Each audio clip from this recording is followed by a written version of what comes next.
Oke, teman-teman semua. Nah, sekarang kita akan membahas mengenai solusi interior dari Schwarzschild gitu ya. Nah, jadi sebelumnya kita sudah menyelesaikan persoalan daerah di luar sumber gravitasi gitu ya. Dimana di luar sumber gravitasi itu pada solusi Schwarzschild itu bersifat vakum, nggak ada objek apapun sehingga tensor energi momentumnya itu sama dengan nol. Nah, sekarang kita tinjau di dalam sumber gravitasi yang bermassa gitu ya. Di mana di sini sumber gravitasinya itu tersusun atas materi dan energi sehingga tensor energi momentumnya itu tidak sama dengan nol. Nah, misalkan sumber gravitasinya itu bersifat statik dan simetri bola sehingga dapat digunakan ansat statik simetri bola sehingga tensor metrik kita itu memiliki bentuk seperti ini. Nah, metrik di dalam interior ini harus kontinu dengan matriks Schwarzschild pada daerah perbatasan, yaitu pada jari-jari sumber gravitasi. Ini adalah R bola gitu ya, R bintang. Ya, jari-jari sumber.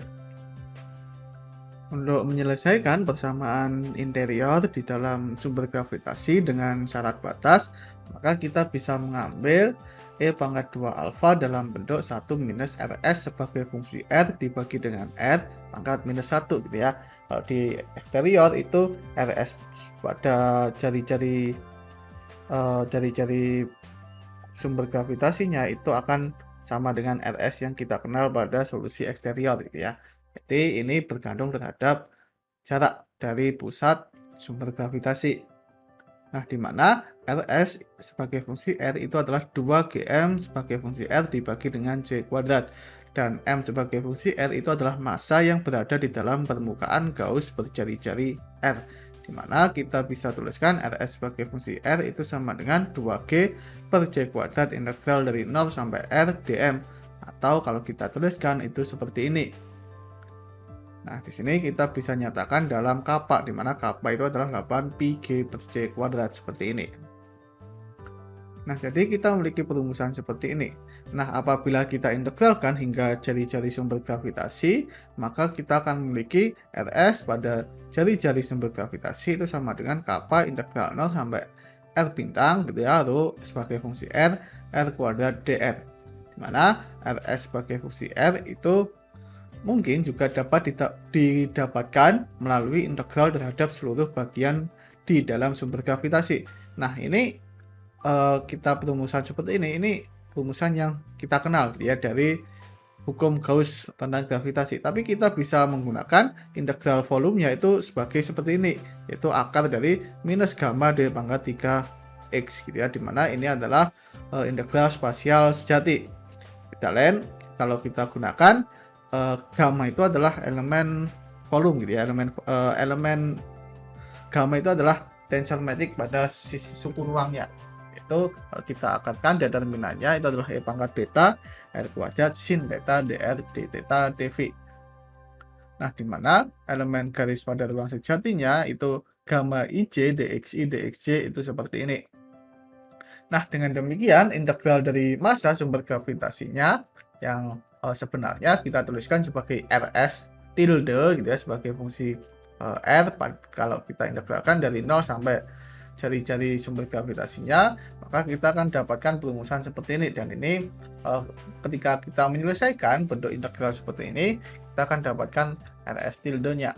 Nah, perbedaan integral antara Rs dan Rs tilde itu menunjukkan keberadaan energi ikat akibat saling interaksi secara gravitasi antara elemen fluida dari sumber gravitasi, di mana energi ikatnya itu adalah m tilde c kuadrat dikurangi m c kuadrat, di mana m tilde dan m itu didapatkan dari relasi seperti ini. Jadi Rs itu sama dengan 2Gm per C kuadrat dengan integral yang kita kenal dari hukum Gauss sebelumnya, yang itu tidak lain adalah kalau sumber distribusi materi dalam sumber gravitasi itu nggak berinteraksi satu sama lain.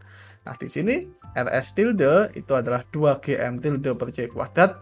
Nah, ini ketika sumber materi di dalam sumber gravitasi itu akan saling berikatan satu sama lain, saling interaksi secara gravitasi gitu. Jadi ada dua perbedaan perumusan Rs. Nah, tapi untuk sementara kita akan gunakan yang sederhana, yaitu yang seperti ini.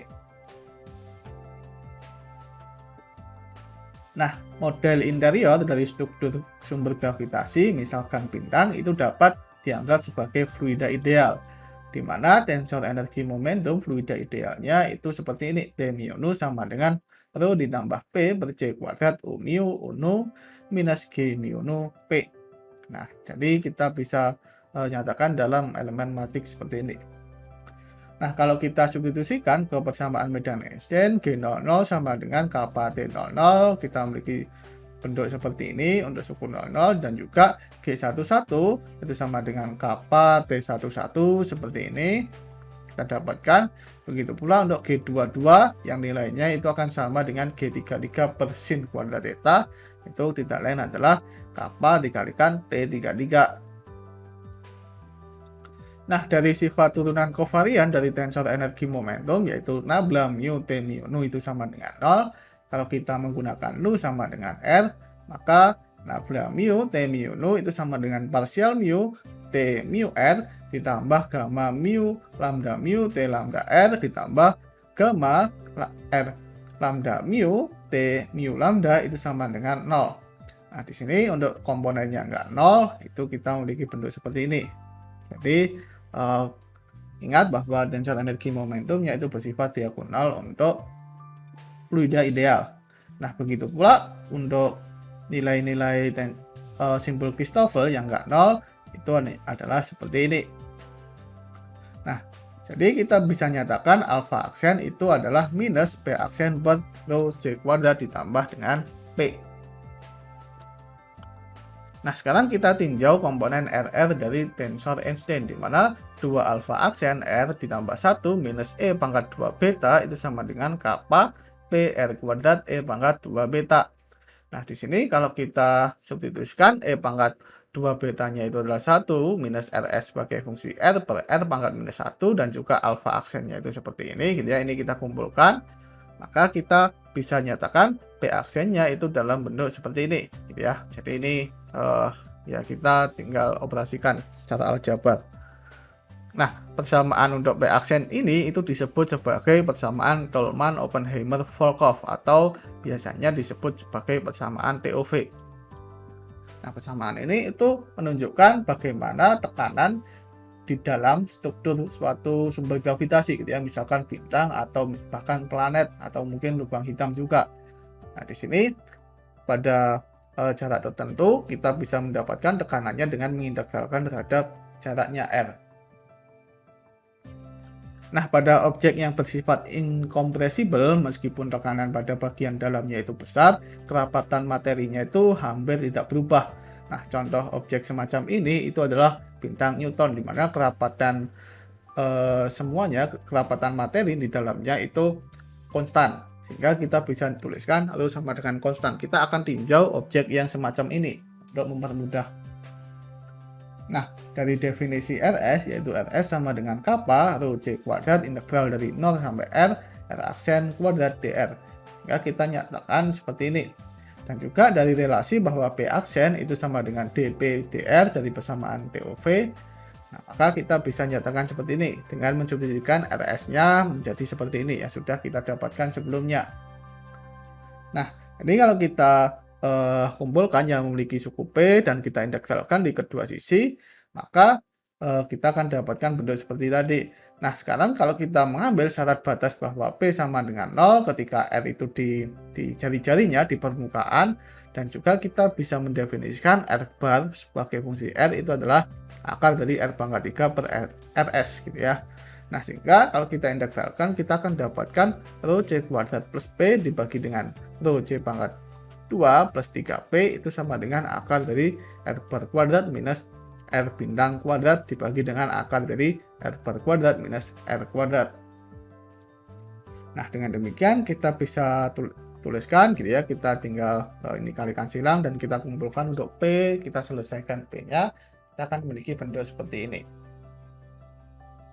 Nah, tapi kita juga memiliki relasi alfa, yaitu alfa aksen sama dengan minus P aksen per rho C kuadrat ditambah P.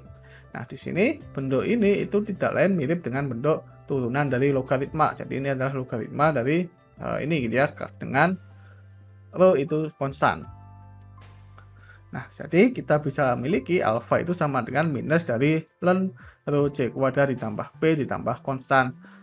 Nah, atau e pangkat 2 alfanya itu adalah a rho c kuadrat plus p pangkat minus 2. Nah, jadi a-nya itu adalah konstan integrasi gitu ya, yang tadi kita tinggal eksponensialkan.